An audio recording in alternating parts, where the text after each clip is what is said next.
Hello everyone, I'm Roan Celis Capistrano of 1 Million Club. Kung bago ka pa lang sa channel ko, make sure to subscribe and hit the notification bell para lagi kang updated. Ayan, so lagi tayo may dalawang options lang naman eh. Either you save the money or you spend it, 'di ba? So, laging ganyan lang. And kung hindi mo pa nagagawa talaga na consistently makapag-save ka, kailangan mag-decide ka talaga kasi kahit pa 100 lang 'yan, talaga malaki yung maiipon mo. So, kagaya nito, no, iniisip ko lang, may dalawang options ako na if I enjoy now, which is usually ito yung pinipili ng karamihan, I will pay later pa rin eh. So, ano uunahin mo? Pay now and then enjoy later ka or yung nauna? So, ako pinipili ko talaga. Sabi ko, di bali ng mag-pay now ako habang bata. Tapos, ngayon nga no, na magfo-40 na ako. So, sabi ko, buti pala na nauna na yung sacrifice. Kasi ang hirap, matanda na ako, tapos required pa rin ako magtrabaho araw-araw. Tapos, mga bata na yung kinukuha. Anytime, pwede na rin akong hindi tanggapin sa trabaho. So, yun yung nagagawa pag advance ka mag-isip. And may plano ka talaga. So, ayan, pag poor ka, short-term plan lang. Pag may payday, yung ano lang, kung ano lang yung for 15 days, 'di ba? Or for 1 month kung once a month ang sweldo. Pero ang rich kasi talagang ang pinagkaiba niya long term talaga lagi siya mag-isip eh. May vision, 'di ba? So again, saan ka ba dito? Kasi ang poor, more on entertainment, 'di ba? Yan, ganyan ako dati, games, TV, no, pag Saturday, Sunday, ganyan. Kung nasa bahay lang ako kasi parang walang pang mall, ayan lang, manonood lang ako ng Korean novela or show. Okay, so yung rich naman, talagang focus on education. So iniisip natin parang boring to, no? Pero dito ka kasi yayaman eh. No? Isa sa mga nakausap kong mayaman talaga, sabi niya, di bali ng boring, basta yayaman ka naman. Okay? Pero syempre, pag na-enjoy nyo na yan, like ako, no, 2015 pa ako hindi nanonood ng TV eh. So, for me, boring manood. Ganun siya, no? Pag na-change mo na yung habit mo. And then, yan, no? Ito yung madalas nating ginagawa. Wrong saving formula pala siya. Na pagka-receive natin ng income, gastos agad, no? Bala na kung may maipon kasi deserve ko to. Yun lagi yung line natin. Deserve ko to na magpunta sa mall, bumili ng milk tea. Deserve ko to na ilabas ko yung family ko, di ba?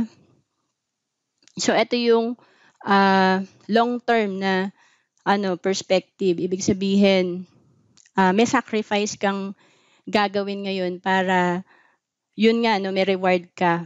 So, pagka-receive ng income, of course, you have to set aside the 10% tithes. Ito yung donation natin sa church kung saan tayo nag-grow spiritually. And of course, 20%, ito yung tinatabi natin for our family, which is, sabi nga, family's future bill. Ibig sabihin, pagka nagtatabi ka, para sa pamilya mo yan, para sa iyo yan. Kasi tandaan nyo, walang nag-iipon para sa inyo. 'Di ba? So, tanungin mo yung kaibigan mo, hindi ka niya pinag-iipon.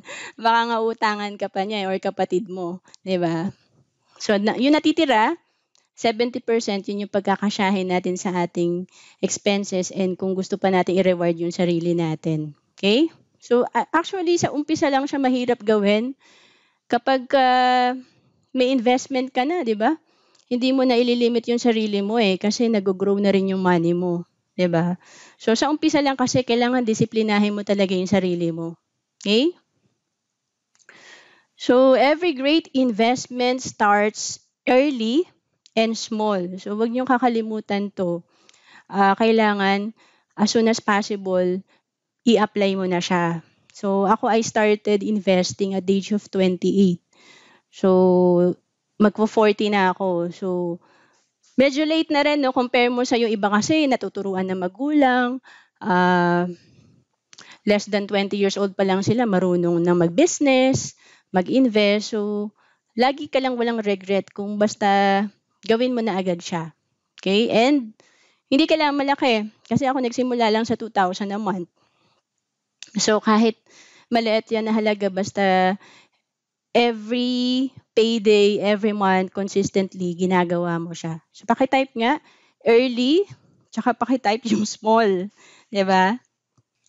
Eto no, yung pinag-uusapan natin na isi-save ko ba to or i-spend ko siya. Kasi kahit 67 pesos a day lang pala, or 2,000 a month, no?